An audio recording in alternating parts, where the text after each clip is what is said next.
नमस्कार। यूपी में आज नया क्या हो रहा है? सीएम योगी के अयोध्या दौरे से लेकर समाजवादी पार्टी पर एक्शन तक सब कुछ बताएंगे आपको 4 के चक्रव्यूह में। मैं हूं राधिका राज। 4 के चक्रव्यूह में सबसे पहले बात नोएडा की।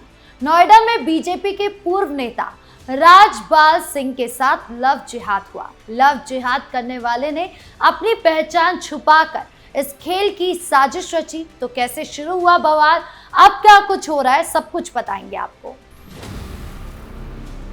खबरों में अब बात गाजीपुर की। गाजीपुर में ब्लॉक प्रमुख हीरा यादव पर हमला करने वाले मुख्य आरोपी सपा नेता देवराज सिंह ठाकुर बुरी तरीके से फंस गए हैं। और न केवल देवराज सिंह बल्कि सपा के कई नेता की मुसीबत पड़ गई है।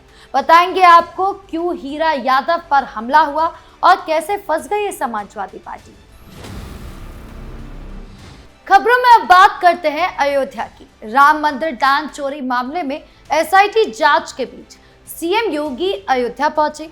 अयोध्या पहुंचकर उन्होंने दान चोरी मामले पर ऐसी बातें कही कि लोगों की बोलती बंद हो गई, खासकर विपक्ष की, जो आलोचना कर रहे थे बैठकर। तो क्या कुछ हुआ अयोध्या केस में और सीएम योगी क्या कुछ बोल रहे हैं, सब कुछ बताएंगे आपको। 4 के चक्रव्यूह के आखिरी में बात हापुड़ की, जहां एक बार फिर पुलिस मुठभेड़ में 50,000 का इनामी बदमाश का एनकाउंटर हो गया। तो कौन था ये आरोपी, क्या कुछ पुलिस ने बरामद किया, बताएंगे आपको। तो चलिए बिना किसी देरी के शुरू करते हैं 4 का चक्रव्यूह। 4 के चक्रव्यूह में सबसे पहले बात नोएडा की। ग्रेटर नोएडा की रहने वाली राजबाला सिंह बीजेपी की पूर्व कार्यकर्ता रही है। उन्होंने खुद पुलिस में शिकायत दर्ज कराई कि उनके साथ लव जिहाद हुआ। आरोपी अशफाक ने अपना नाम राजीव बालियान बताकर उन्हें प्रेम जाल में फंसा लिया। महिला ने बताया कि साल 2016 में भोपा थाना क्षेत्र के मोरना में उनकी मुलाकात एक युवक से हुई। उसने खुद को राजीव बालियान बताया और धीरे धीरे नजदीकियां बढ़ाना शुरू कर दिया। आरोपी ने शादी का प्रस्ताव रखा, लेकिन कहा कि हिंदू धर्म में 2 शादियां नहीं हो सकती, इसीलिए दोनों इस्लाम अपनाकर शादी कर ले। महिला इसके झांसे में आ गई। साल 2017 में रुड़की के कलिया शरीफ में निकाह हो गया। निकाह के समय आरोपी ने अपना नाम अशफाक और महिला का नाम नूरजहां बता दिया। बाद में सच्चाई सामने आई कि अशफाक पहले से शादीशुदा है। उसके 5 बच्चे भी हैं, 2 बेटियां और 3 बेटे हैं। महिला ने आरोप लगाया कि अशफाक ने मकान बनाने का झांसा देकर उनसे करीब 30 लाख रुपए भी हड़प लिए।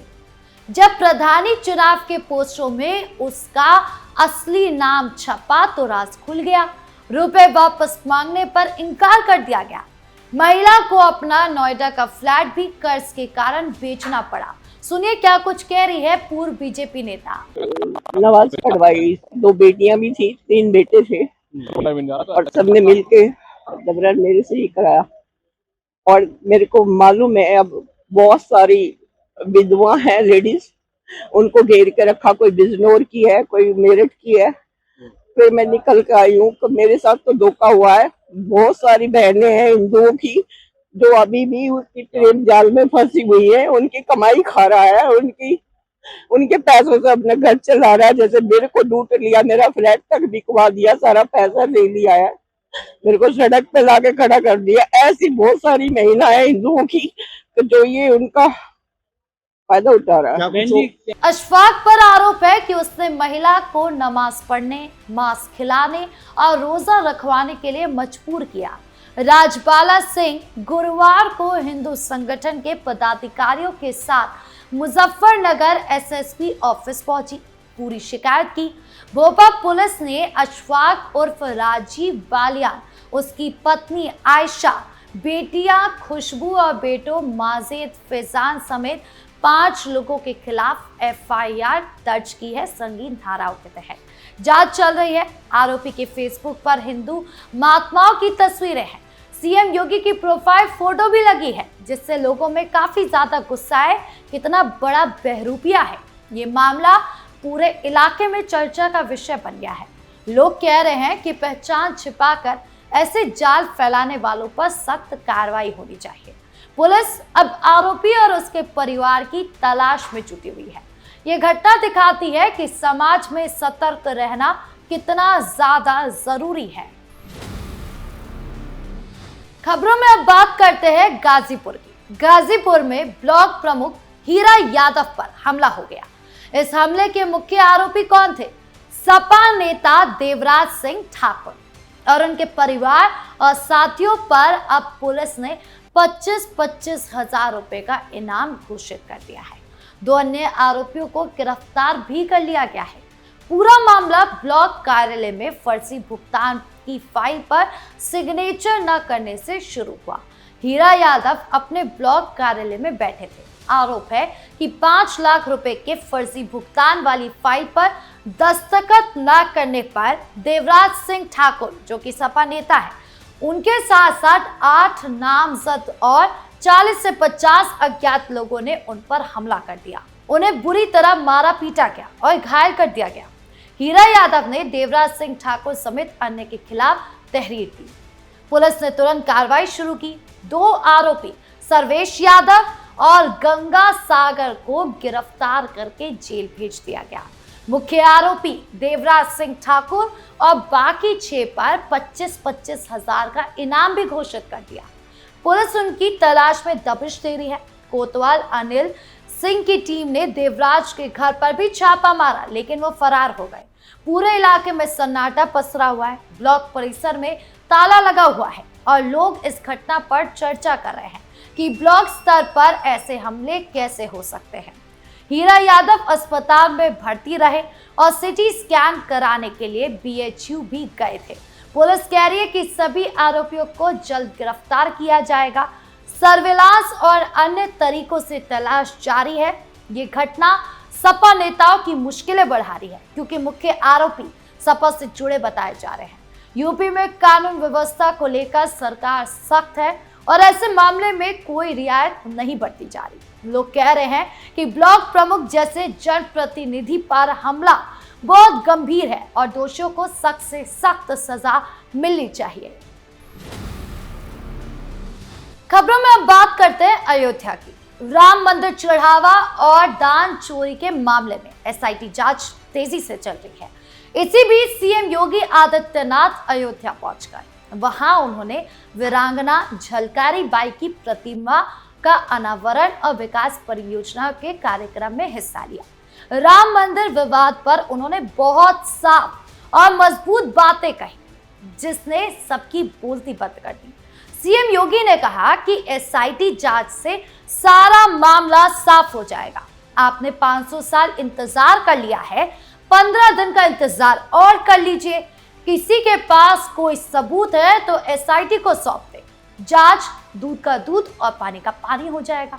उन्होंने अपील की कि जांच रिपोर्ट आने तक बयानबाजी बंद हो जाए, क्योंकि इससे जांच प्रभावित हो सकती है, जो विपक्ष लगातार कर रहा है। और क्या कुछ बोले CM योगी, आप भी सुनिए। मैं इस बात के लिए कह सकता हूं कि SIT जांच दूध का दूध और पानी का पानी करके रहेगी, उसमें कोई संदेह नहीं। लेकिन मैं सभी से इस बारे में अनुरोध करूंगा, सभी पक्षों से कहूंगा कि कोई भी ऐसी अनर्गल टिप्पणी और बातें न हो जो राम भक्तों की भावनाओं को आहत करती हो, राम भक्तों की भावनाओं को आहत करती हो। अगर किसी के पास कोई डॉक्यूमेंट्री प्रूफ है, वे कृपया SIT को उपलब्ध करवा दें। CM योगी ने विपक्ष पर भी निशाना साधा और कहा कि कार सेवकों पर गोली चलाने वाले आज राम भक्तों को उपदेश दे रहे हैं। अखिलेश यादव पर भी तंज कसा कि उन्होंने रामलला दर्शन के लिए विधायकों को अयोध्या जाने से रोका था। CM राम मंदिर जाकर रामलला के दर्शन भी करेंगे। CM ट्रस्ट से जुड़े कुछ लोगों से अपडेट भी लेंगे, लेकिन विवादित लोगों को उनसे दूर रखने की तैयारी है।